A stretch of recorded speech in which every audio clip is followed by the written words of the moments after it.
தனித்தனியா கோயில் குளம் அலைவதும் எதுக்கு அம்மாவின் பாதத்தில் கற்பூரம் கொளுத்து ஆனந்த கண்ணீரில் அபிஷேகம் நடத்து காட்டு வீரங்கெல்லாம் கொடுத்தா தாம் மதிப்பு பணக்காவி தூரவி எல்லாம் விழிஞ்சா தாம் மதிப்பு பணம் கொஞ்சம் இருந்தாலும் கொடுத்தா தாம் மதிப்பு நீ மகன் என்றால் உன் தாயை மதிச்சா தாம் மதிப்பு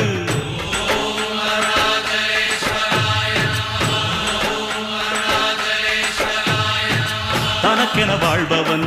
இருக்கையில் இறக்கிறான் பிறக்கென வாழ்ந்தவன்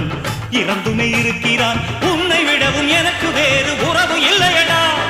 என்னை என்றும் வாழ வைக்கும் தெய்வம் தெய்வம் நீயடா அதாண்டா இதாண்டா அருணாச்சலம்